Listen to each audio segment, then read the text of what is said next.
کچھ عورتیں محبوب کو قدموں میں لانے کے لیے پیر صاحب کو سینے سے لگا دیتی ہیں۔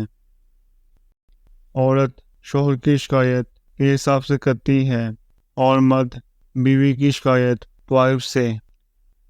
اگر لڑکا محبت آزمانے کے لیے کسی ثبوت کے طور پر اس کا جسم مانگتا ہے تو اس لڑکی کو چاہیے کہ وہ اس لڑکے سے کہے کہ پہلے تم مجھ سے سب کے سامنے انکار کر کے اپنی محبت ثابت کرو، پھر میں پوری زندگی کے لیے اپنا جسم اور روح صرف تمہیں سونپ کر اپنی جائز اور سچی محبت ثابت کروں گی۔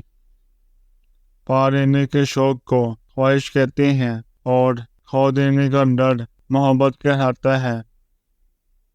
محبتوں کے بھرم صرف تب تک رہتے ہیں جب تک وہ انسان کے دل میں چھپی رہتی ہیں۔ جب محبت دل سے زبان تک کا سفر طے کر لے وہ اپنا بھرم کھو دیتی ہے۔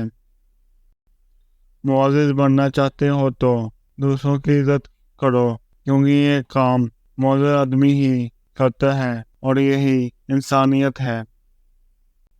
انسان کو من چاہے کی طلب ہوتی ہے، پھر اس کو کتنا بھی سمجھا دو کہ یہ اچھا ہے، یہ حسین ہے، یہ لے لو، وہ مانگ لو، مگر نہیں، اسے بس من چاہ ہی چاہیے ہوتا ہے۔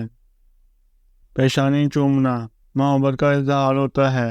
عورت اگر پیار کرتے وقت مرد کی پیشانی نہ چومے تو اس کا مطلب ہے کہ وہ محبت کم کرتی ہے۔